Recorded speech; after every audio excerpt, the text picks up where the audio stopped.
Hello, I'm Dr. Michael Weinblatt. I'm a rheumatologist at the Brigham Women's Hospital. I'm co-director of clinical rheumatology at the Brigham and co-director of our Rheumatoid Arthritis Center. Rheumatoid arthritis is a chronic inflammatory disease that affects the joint, leading to pain and swelling of the joint and eventual potential destruction. It's a generalized disease, so it not only affects the joints, but actually affects many organs in the body. And patients with this disease will frequently have symptoms of weight loss, fatigue, and morning stiffness.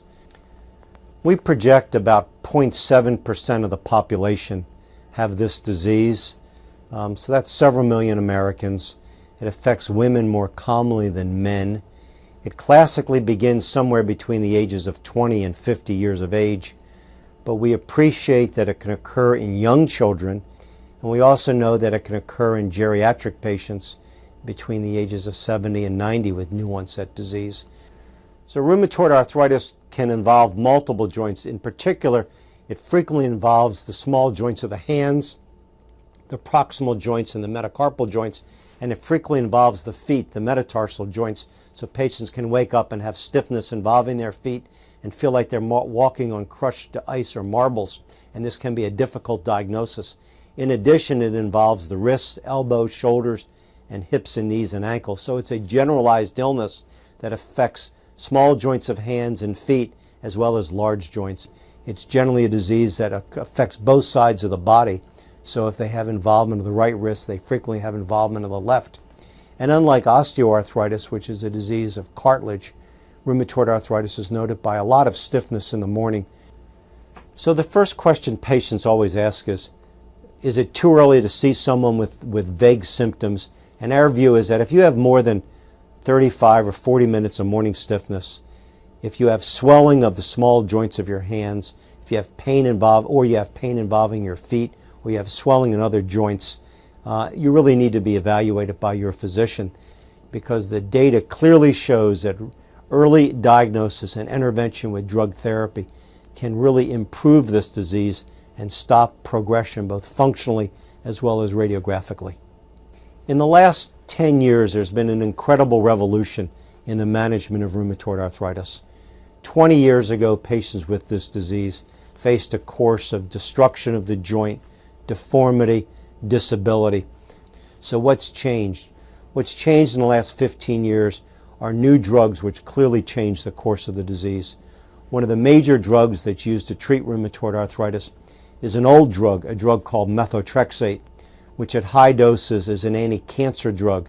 But studies that we initially began in the early 1980s at the Brigham demonstrate that low-dose weekly methotrexate is a very effective drug in controlling disease activity.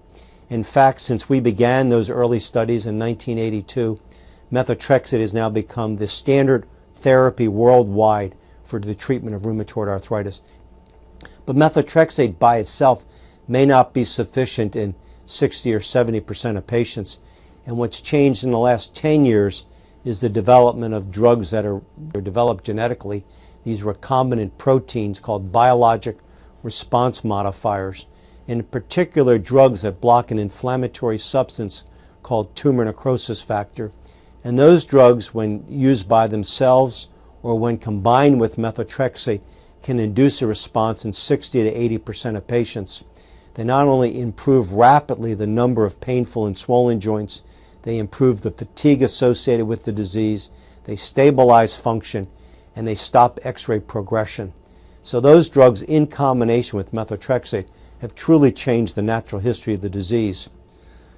Well, I think all patients are interested in making themselves better, and rheumatoid arthritis is no different than any other illness. There's been a lot of interest in what we call complementary therapies. Many of the complementary therapies that patients use don't work, but there are some that clearly work, including diets that are high in fish oil or dietary supplements in fish oil or borage seed oil or evening primrose oil. There are good anti-inflammatories. So there are many things that they can do through a good dietary nutritional program, stopping smoking, and exercise. Well, in the last several years, we've learned a lot about the genetics of this illness. Research that's been done at the Brigham have identified several new genes associated with rheumatoid arthritis. And we know that the disease occurs more commonly in families, but it's not a classically inherited disease. So you can have these genetic markers and never get the illness. The cause of rheumatoid arthritis is still unknown. In fact, that's one of the major areas of research that we're doing at the Brigham as well as other centers worldwide.